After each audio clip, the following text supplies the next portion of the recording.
ban luận đánh tới chia chờ kia đi ô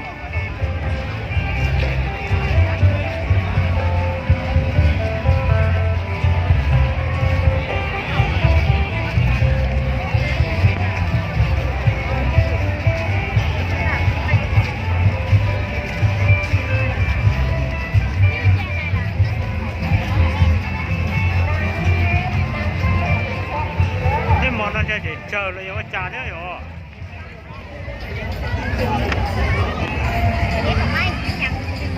เป็นจงcực kia đó rồi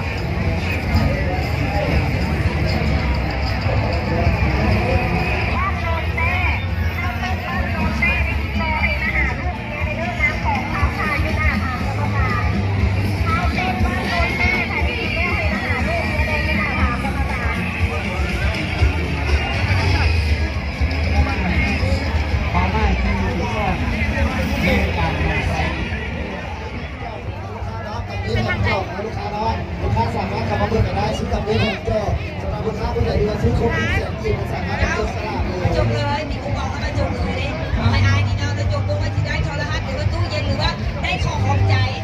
ถ้าได้ของขอบใจเขาก็ตุ้มเจอจะกำเงินได้giờ đây giờ sợ ít liền sai đi chơi vẫn chìm luôn rồi bây giờ kỳ đó màu ấy giờ có trái tươi có sợ tươi trái này kì đó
และขอเสียงตบมือดังๆให้สำหรับปนฟ้อนมิงคอนซาเวียนจากนางสาวนครตอนนี้อยู่ทางด้านเวทีกันก่อนเนาะ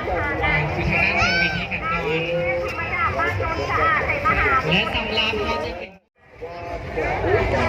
และขอขอบใจมาในอีกครั้งหนึ่งเนาะสำหรับนางสาวนครวิจารณ์ประจำปี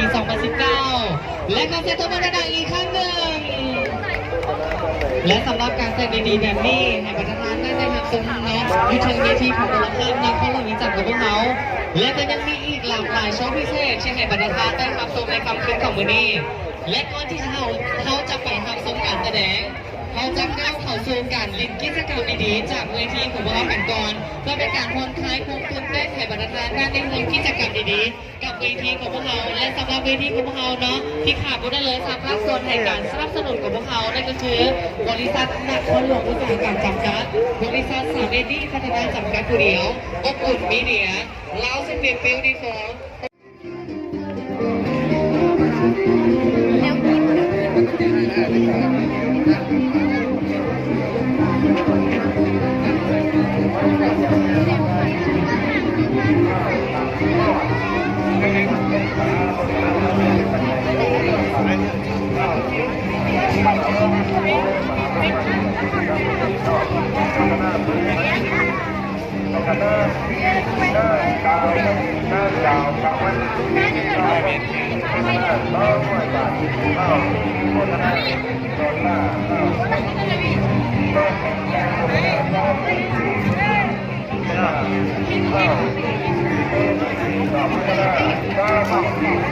Thank you.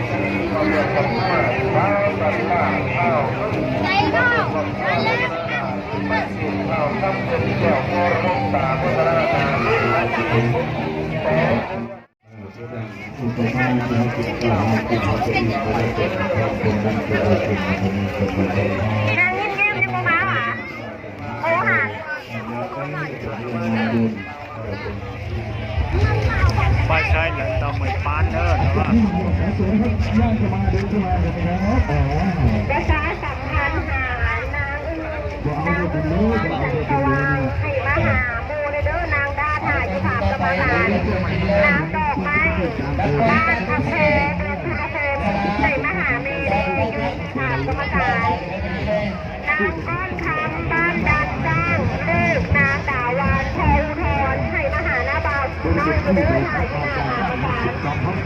นางก้อนคำบ้านดันจ้างลูกของนางดาวานแพรทรถาวาได้ยินได้ให้มาหาหน้าบ่าวเบย์ยืนหน้าถามกรรมการข้าวหันนั้นบ้านหางเองให้มาหาแพรทรยืนหน้าถามกรรมการดาวานนั้นไปถาวาได้ยินได้ให้มาหาแพรเมย์หน้าถามกรรมการบ้านใหม่เมืองเพชรแพรของวิจันทร์ได้ยินได้ให้มาหานางแม่เมย์หน้าถามกรรมการ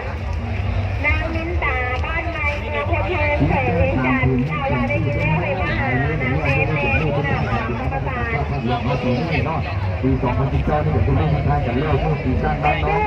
ผู้ปีการเลย เงินเดือนหลังสายทางพิการได้ยินได้ให้มาหาพระโตมันเองหน้าถามกรรมการ ซึ่งจะเป็นมันเป็นมันเป็นอะไรก็มันเป็นตัวตัวเลยก็เป็นราคาที่มันเป็นราคาที่ได้